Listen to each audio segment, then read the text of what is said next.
নমস্কার, শুরু করছি প্যারালাল ঝলক। আপনাদের সাথে রয়েছি আমি উর্না। আপনারা এই প্রথম দেখছেন ডিজিটাল মিডিয়ায় বাংলায় খেলার খবরের বুলেটিন। ভারতীয় ও আন্তর্জাতিক ফুটবলের যাবতীয় খবর নিয়ে আপনাদের জন্য আমাদের বিশেষ সেগমেন্ট খেল সকার। মোহনবাগান নির্বাচনে সরগম কলকাতা ময়দান। সৃঞ্জয় বোসের বিরুদ্ধে বিস্ফোরক দেবাশিস দত্ত, পাল্টা দিলেন সৃঞ্জয়ও। এক দৈনিকের খবরকে কেন্দ্র করে বাগানের প্রাক্তন সচিবকে লিগ্যাল নোটিশ পাঠানোর কথা জানালেন মোহনবাগান সচিব। পাল্টা দেবাশিসের শিক্ষাগত যোগ্যতা নিয়ে প্রশ্ন তুললেন সৃঞ্জয় বোসও। প্রাক্তন সচিব শ্রী সৃঞ্জয় বোসের যে পারিবারিক কাগজ সংবাদ প্রতিদিন, তাতে একটি অত্যন্ত ভুল তথ্য দিয়ে একটি সংবাদ প্রতিবেদন হয় মোহনবাগান ইলেকশন নিয়ে, এবং যার এগেনস্টে আমি একটু পরেই লিগাল নোটিশ পাঠাচ্ছি সংবাদ প্রতিদিনের চিফ এডিটরকে। 3-4টে মেনলি পয়েন্ট আছে এখানে। একটা হচ্ছে, আমাদের মাননীয় মুখ্যমন্ত্রী শ্রীমতী মমতা বন্দ্যোপাধ্যায়ের নেতৃত্বে যেভাবে এই সরকার এবং এই পার্টি তৃণমূল কংগ্রেস সাধারণের জন্যে কাঁধে কাঁধ দিয়ে একসঙ্গে তাদের নেতা মন্ত্রীরা লড়াই করে, সেখানে তাদের মধ্যে ডিভিশন দেখানো হয়েছে, তাদের মধ্যে বিভেদ দেখানো হয়েছে, এবং এই করে টিএমসি পার্টিকে টেন্টেড করা হয়েছে। সেখানে যেভাবে রাজনৈতিক রং ঢোকানো হয়েছে এই সংবাদ প্রতিবেদনটার মধ্যে দিয়ে, সেটা অত্যন্ত নিম্নমানের পরিচয় হয়েছে। এবং তিনি প্রার্থী বলে তার নিজস্ব সংবাদপত্রকে ব্যবহার করে মোহনবাগানকে এইভাবে কলুষিত করাটা আমি মনে করি অন্যায় কাজ হয়েছে। ক্লাব সংক্রান্ত আমরা কোনো বক্তব্য রাখতেই পারি, কিন্তু সেখানে রাজনৈতিক রং ঢোকানোটা একদমই অন্যায়, এবং এর প্রতিবাদ স্বরূপ আমি লিগাল নোটিশ পাঠাচ্ছি, আমার লয়ার চিঠি পাঠাচ্ছি, এবং আজকেই যাবে সৃঞ্জয় বোসকেই এর জন্য একমাত্র দায়ী করছি, তার কাগজকে, এবং তিনি ওই এডিটর ইন চিফ ওই কাগজটা এইভাবে মোহনবাগানকে যেন কলুষিত না করা হয়, সেটা যেন বন্ধ করা হয়। আজকে আমি এটা বলতে চাই না এইভাবে, কিন্তু আমার সত্যি আজকের ইন্টারভিউটা দেখার পরে দেবাশিস দার শিক্ষাগত যোগ্যতা নিয়ে প্রশ্ন উঠেছে। দেবাশিস দা হয়তো আসলে খুব স্ট্রেসের মধ্যে দিয়ে যাচ্ছে, তো তাই জন্য হয়তো গুলিয়ে ফেলেছে, কারণ পরপর দুটো বাংলা কাগজে সংবাদপত্রে মোহনবাগান নির্বাচন নিয়ে খবর বেরোয়। পরশুদিন যে কাগজটা বেরিয়েছিল, একটা বাংলা দৈনিক, তার হেডিংয়ে ক্লিয়ারলি লেখা ছিল, মোহনবাগান নির্বাচন ঘিরে তৃণমূলে গৃহযুদ্ধ, আসরে সিপিএমও। এটা 15ই মে সকালবেলা একটি বাংলা দৈনিকের হেডিং। গতকাল সংবাদ প্রতিদিন যে স্টোরিটা বার করে, সেখানে লেখা আছে, মোহনবাগান ভোটে উৎসাহ, দত্তকে মদত করে দখলের চেষ্টায় বিজেপি। তবে একটা কাগজ সিপিএম লিখেছিল, একটা কাগজ বিজেপি লিখছে। এটা তো একটা স্টোরির অ্যাঙ্গেল, এবং আমাদের কাগজ সংবাদ প্রতিদিনে যথেষ্ট যুক্তি আছে যে কেন বিজেপি বলা হয়েছে। এবং উনি বলেছেন, আমরা নাকি মমতা ব্যানার্জিকে এবং তৃণমূল কংগ্রেসের ব্যাপারে খারাপ বলেছি। আসলে উনি এটা গুলিয়ে ফেলেছেন। দেবাশিস বাবু গুলিয়ে ফেলেছিলেন কোন বাংলা কাগজে কি বেরিয়েছে। ওনার এমনি সময় হয়তো এই ভুল হতো না, কারণ আজকে উনি তো এখন ইলেকশনের প্রেসারে আছেন, তাই জন্য হয়তো এই ভুলটা করেছেন। সৃঞ্জয় বোসকে আক্রমণ করেছেন দেবাশিস দত্ত, অথচ সেই সংবাদপত্রেই রয়েছেন বাগানের সহসভাপতি কুণাল ঘোষ। দেবাশিস বলেছেন কুণালের সঙ্গে ওই দৈনিকের কোনো সরাসরি সম্পর্ক নেই, অথচ কুণাল বলেছেন হ্যাঁ সম্পর্ক আছে। জানিয়েছেন তিনি এর তীব্র বিরোধিতা করছেন। উনি এটাও জানিয়েছেন অফিসিয়ালি উনি কোনো পদে নেই, ওনার সঙ্গে প্রতিদিনের কোনো সম্পর্ক নেই, এবং উনি হয়তো খুব শীঘ্রই সেই নিয়ে বক্তব্য রাখবেন। সেটা আজকে রাখবেন কি 7 দিন পরে রাখবেন আমি জানি না, কিন্তু উনি ফোন করে এটা আমাকে বলেছেন। আমি এর তীব্র প্রতিবাদ করছি, কিন্তু উনি অফিসিয়ালি যেহেতু কোনো এখানে পোস্ট ওনার নেই, আপনি যেমন উচ্চ পদে আছেন, ওনার সঙ্গে প্রতিদিনের কোনো সম্পর্ক নেই, মানে অফিসিয়াল কোনো সম্পর্ক নেই। ডেফিনেটলি পারিবারিক কাগজ, কিন্তু এডিটার ইন চিফ হচ্ছে সৃঞ্জয় বোস, এবং যিনি প্রার্থী হচ্ছেন, যিনি ঘোষণা করছেন, অনেকগুলো চিঠি দিয়ে বলেছেন আমি প্রার্থী হচ্ছি। আমি প্রতিদিনের কনসাল্টিং এডিটর, আমি উপদেষ্টা সম্পাদক, সম্পর্ক নেই কথাটা তো আসতে পারে না। আমি নিশ্চিতভাবে প্রতিদিনের সঙ্গে সম্পর্ক যুক্ত। ব্যক্তিগত আক্রমণ করে একে অপরকে বিঁধছেন মোহনবাগানের বর্তমান সচিব ও প্রাক্তন সচিব। সৃঞ্জয় বলেছেন তার পরিবারকে ভাঙতে চাইছে দেবাশিস, আর সব উত্তর 22 তারিখ সাংবাদিক সম্মেলন করে বলবেন বলে জানালেন দেবাশিস দত্ত। আমি প্রেস কনফারেন্স দেখেছি, যেভাবে উনি আমায় ব্যক্তিগতভাবে আক্রমণ করেছেন সেটা আমি ওনার কাছে মোটেও বাঞ্ছনীয় নয়। 4 দিন আগে আমার বলা উচিত নয়, 4 দিন আগে ওনার সিআইআই এর যে ডিটেলস জমা দিয়েছে সেটা আমাকে পাঠিয়ে বলেছে এটার স্টোরিটা করে দে প্রতিদিনে। লাস্ট মোহনবাগান এজিএম এর নোটিশ আমাকে পাঠিয়েছে প্রতিদিনে ছাপার জন্য। আমি পাঠিয়েছি যখন চেক করতে, তখন আছে আমার কাছে সব। তখন বলা হয়েছে তুই দেখে নিলেই হবে। আজকে সেই প্রতিদিন হঠাৎ খারাপ হয়ে গেল, হঠাৎ সেই সৃঞ্জয় বোস আজকে খারাপ হয়ে গেল যখন তার ভুল ধরা হচ্ছে? এটা তো হতে পারে না। আর উনি ইচ্ছে করে আমার পরিবারের মধ্যে ঢুকতে চাইছেন, এই পাপ কিন্তু ওনাকে ছাড়বে না। For everybody's information, Soumik Bose chief administrative অফিসারের পোস্ট প্রতিদিন থেকে রিজাইন করেছেন 12 জুলাই 2024-এ। বিকজ উনি এনআরআই, তাই ডিফারেন্ট অ্যাকাউন্টিং পারপাসের জন্য ওনাকে এই পোস্টটা ছাড়তে হয়েছে। এটার সাথে আজকের ঘটনা বা কোনো সম্পর্ক নেই। উত্তর দিব না, কারণ আমি সবসময় মনে করি আমাদের মনে রাখা উচিত যে ক্লাবটা আমরা বিলং করি সেই ক্লাবের গরিমাকে অক্ষুণ্ণ রাখা উচিত। নিজেদের স্বার্থে তার গরিমাকে রাস্তায় নামানো উচিত নয়, এইটুকুনি আমি মনে রাখি। মোহনবাগান ক্লাব অনেক বড় ক্লাব।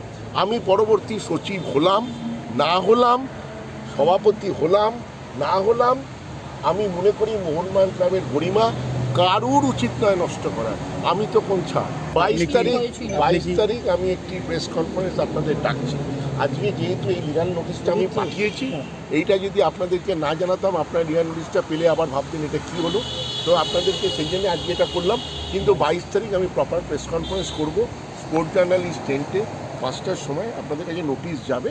সেদিন আপনার বক্তব্য নয়, টুটুবাবু সভাপতি ছিলেন, টুটুবাবুকে নামানো হয়েছিল সচিব পদে, টুটুবাবুকে নামানো হয়েছিল সচিব পদে, কারণ অঞ্জন মিত্র এগেন্স্টে লড়াই করার অনেকের সাহস ছিল, তার জন্য টুটুবাবুকে নামানো হয়েছিল।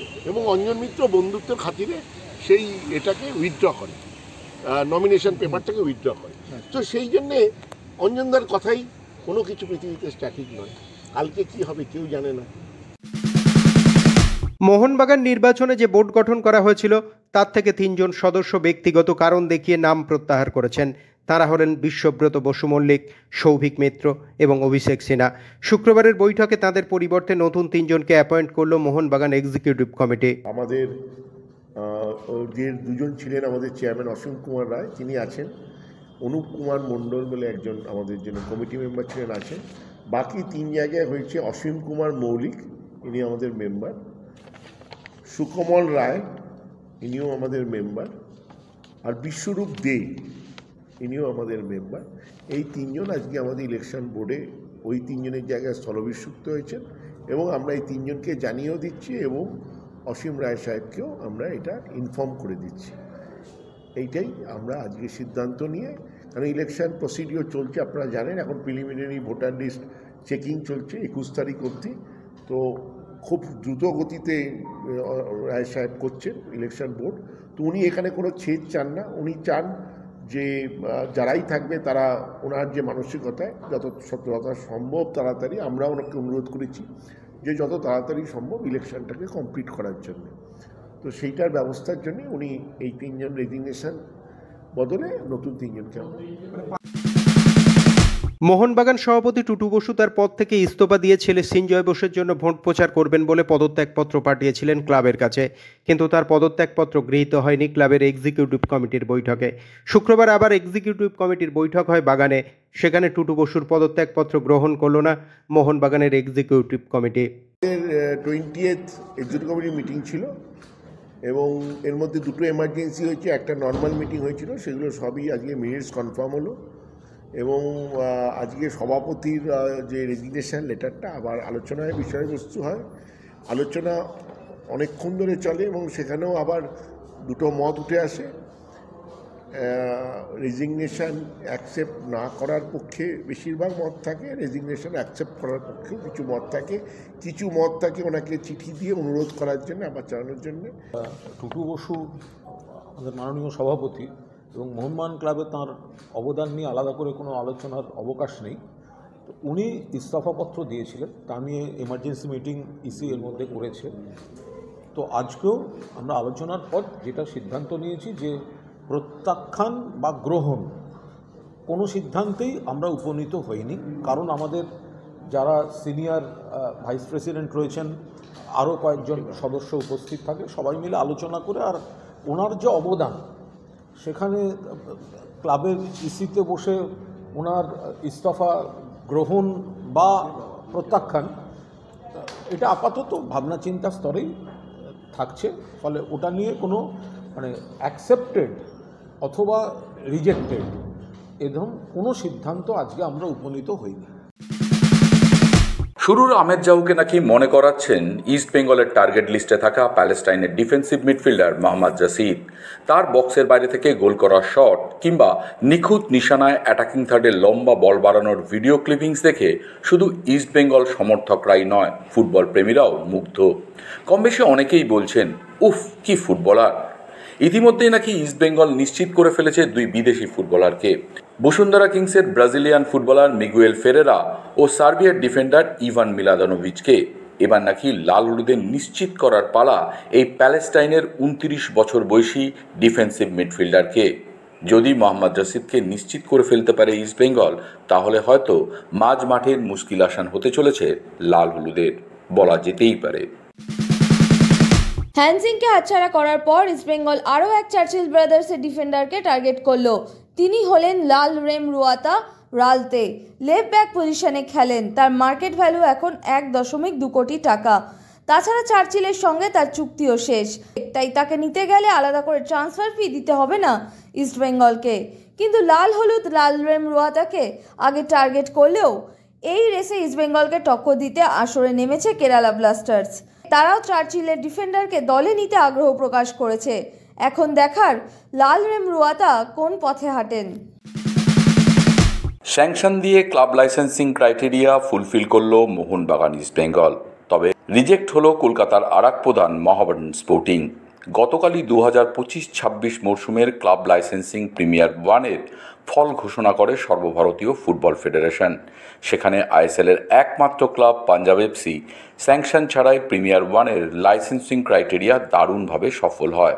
এছাড়াও বাকি বেশ কিছু ক্লাব আছে যারা স্যাংশন দেওয়ায় লাইসেন্স গ্যারেন্টেড হয়। এর মধ্যে মোহনবাগান ইস্ট বেঙ্গলের সঙ্গে আছে Mumbai City FC, FC Goa, Jamshedpur FC, Bengaluru FC ও চেন্নাই এফসি। লাইসেন্স রিজেক্ট হয়েছে Mohammedan Sporting, Hyderabad FC, Kerala Blasters, North East United, Odisha FC, I লিগের 2 ক্লাব ইন্টারকাশি ও চার্চিল ব্রাদার্সের। যদিও এদের মধ্যে শেষ পর্যন্ত আগামী মরশুমে কে আইএসএলে খেলবে তা এখনও সুনিশ্চিত হয়নি। তবে যারা লাইসেন্সিং ফুলফিল করতে পারেনি তারা অর্থ দিলেই লাইসেন্সিং ক্রাইটেরিয়া ফুলফিল করে ফেলতে পারবে। অর্থতেই যে সমস্যার সমাধান। কলকাতা লিগের দামামা বেজে গেল। একদিকে 5 জন ভূমিপুত্র খেলানোর ঘোষণা করে দিয়েছে আইএফএ, অন্যদিকে অ্যাসোস র্যাম্বো নিজেদের প্রস্তুতি শুরু করে দিয়েছে।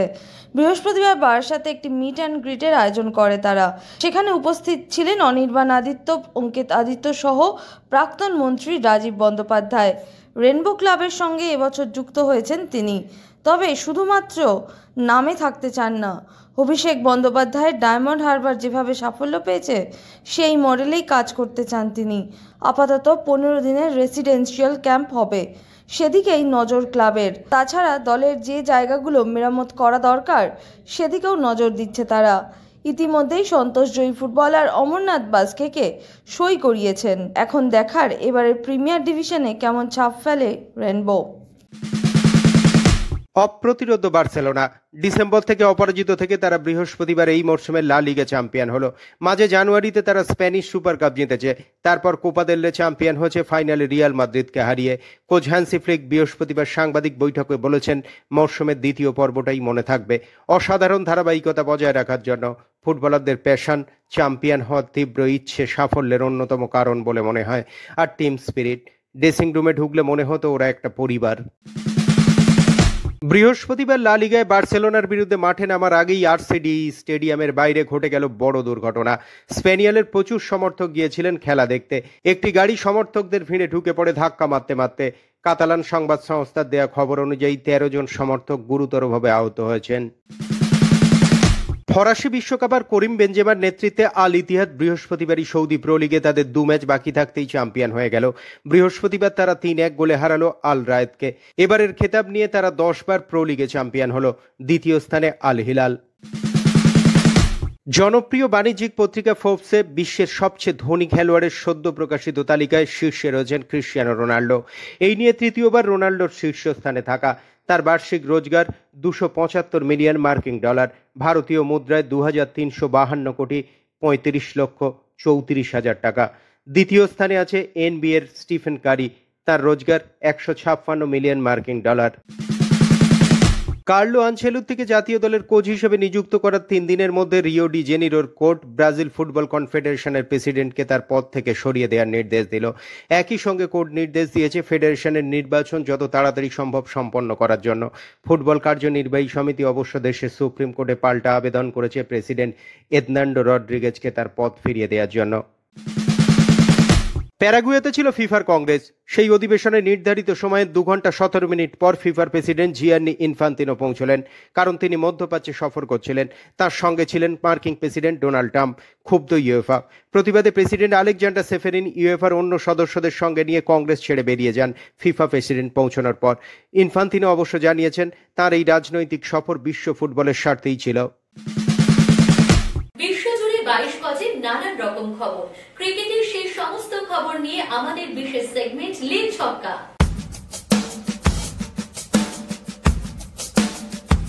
শনিবার থেকে ফের শুরু হচ্ছে আইপিএল। বেঙ্গালুরুতে কলকাতা নাইট রাইডার্স ও রয়্যাল চ্যালেঞ্জার্স বেঙ্গালুরুর মধ্যে ম্যাচ দিয়ে আবার শুরু হবে টুর্নামেন্ট। আরসিবি এই ম্যাচ জিতলেই প্লে অফ নিশ্চিত হয়ে যাবে। অন্যদিকে প্লে অফের ক্ষীণ আশা বাঁচিয়ে রাখতে জিততেই হবে কেকেআরকে। কিন্তু আবহাওয়ার জন্য ম্যাচ হওয়া নিয়ে রয়েছে ঘোরতর অনিশ্চয়তা, রয়েছে বৃষ্টির পূর্বাভাস। তবে দুই দলই তৈরি। কেকেআর তারকা মনীষ পান্ডে জানিয়ে দিলেন, বেঙ্গালুরুতে খেলা তার কাছে সবসময় স্পেশাল। তারা পেশাদার ক্রিকেটার, তাই মাঝের বিরতির জন্য তাদের কোনো সমস্যা হবে না, বরং এই সময়টায় নিজেদের আরও গুছিয়ে নিতে পেরেছেন। প্লে অফের আশা জিইয়ে রাখতে শেষ 2টি ম্যাচ জিততে মরিয়ার টিম কেকেআর, জানিয়ে গেলেন মনীষ। আরসিবির বিরুদ্ধে আইপিএলে গুরুত্বপূর্ণ ম্যাচের আগে বড় ধাক্কা কেকেআরে। এই ম্যাচে তারা পাচ্ছেন না মঈন আলী এবং রোবমান পাওয়েলকে। কেকেআরের তরফ থেকে জানানো হয়েছে মেডিকেল গ্রাউন্ডে এই দুজনকে পাওয়া যাবে না। বলা হচ্ছিল জর্জ হ্যাজলউড আর আইপিএলে ফিরবেন না, কিন্তু অস্ট্রেলিয়ার এক জনপ্রিয় দৈনিক শুক্রবার জানিয়েছে আরসিবি তার অন্যতম ভরসার এই পেসারকে পাবে। তবে তিনি আসবেন প্লে অফ পর্যায়ে খেলতে।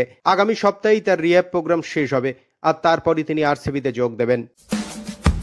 শনিবার ঘরের মাঠে কেকেআরের বিরুদ্ধে নামছে আরসিবি। তার আগে অধিনায়ক রজত পাতিদারকে নিয়ে স্বস্তি শিবিরে। গত 3রা মে সিএসকের বিরুদ্ধে আঙুলে চোট পেয়েছিলেন পাতিদার। মাঝে আইপিএল স্থগিত হয়ে যাওয়ায় কিছুটা সময় পেয়ে যান তিনি প্রায় সুস্থ হয়ে উঠেছেন এবং জোর আলোচনা শনিবার কি তিনি খেলছেন। চোট সেরে ওঠায় ভারতীয় এ দলে তার সুযোগ পাওয়ার সম্ভাবনাও অনেকটাই বেড়ে গেল। দৌড়ে অনেকটাই এগিয়ে গেছেন শুভমান গিল। রোহিত শর্মার জায়গা নেওয়া দৌড়ে কিছুটা পিছনে ফেলে দিয়েছেন জসপ্রীত বুমরাকে। সম্ভবত শুভমান গিলই ভারতের পরবর্তী অধিনায়ক হতে চলেছেন। জাতীয় কোচ গৌতম গম্ভীর ও অজিত আগারকারের নেতৃত্বে নির্বাচক কমিটি এমন একজনের হাতে নেতৃত্ব তুলে দিতে চাইছেন যিনি দীর্ঘদিন সার্ভিস দিতে পারবেন।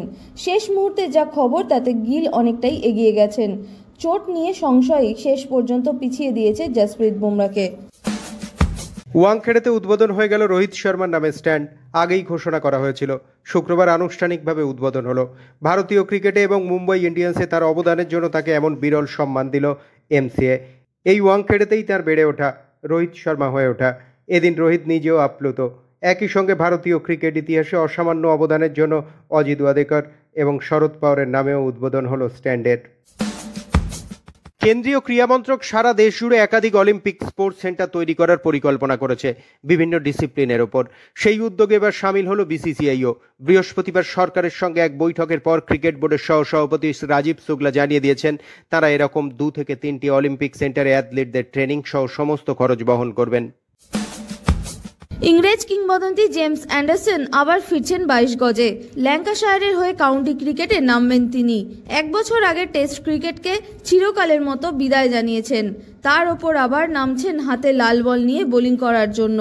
টেস্ট ক্রিকেটে সবচেয়ে সফল জোরে বোলার।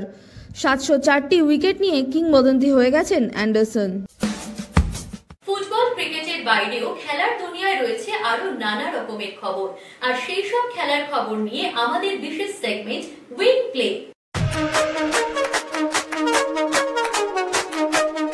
এশিয়ান ইন্ডিভিজুয়াল দাবা চ্যাম্পিয়নশিপে রূপো পেলেন নিহাল সারিন। ফাইনাল রাউন্ডে দ্বিতীয় স্থানে থাকা নিহালের লড়াই হয় ইউএইর বারদিয়া দানেশবারের বিরুদ্ধে। 2025-এ ফিডে বিশ্বকাপে অংশগ্রহণ করার যোগ্যতা অর্জন করেছেন তিনি। নিহাল ছাড়াও আরও 5 জন ভারতীয় ফিডে বিশ্ব দাবায় অংশগ্রহণের যোগ্যতা অর্জন করেছেন। ইতালিয়ান ওপেনের সেমিফাইনালে পৌঁছে গেলেন জানিক সিনার। কোয়ার্টার ফাইনালে রীতিমতো দুর্মুশ করলেন ক্যাসপার রুডকে।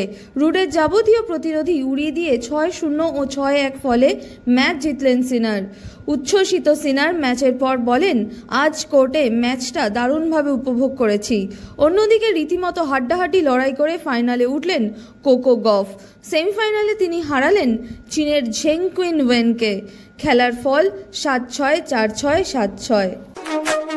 খেলার দুনিয়ায় শোনা যায় নানা রকমের মন্তব্য, আর সেই সব মন্তব্যের কোলাজ নিয়ে আমাদের বিশেষ সেগমেন্ট থ্রো ইন। আমি মনে করি ভারতের অধিনায়ক হওয়ার ব্যাপারে জসপ্রীত বুমরা অটোমেটিক চয়েস। যদি সে নিজের দায়িত্ব নিতে না চায় সেটা অন্য কথা, ওকেই অধিনায়ক করা উচিত। শুভমান গিলকে সহ অধিনায়ক করা উচিত।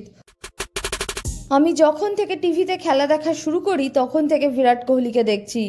এত বছর ধরে অধিনায়কত্ব করছে।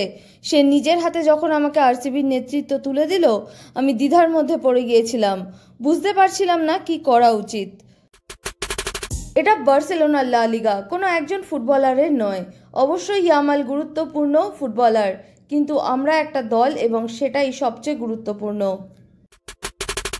প্যারালাল ঝলক আজ এ পর্যন্তই। খেলার দুনিয়ার সেরা প্যাকেজ নিয়ে দেখতে থাকুন প্যারালাল ঝলক প্রতিদিন রাত 10টায়।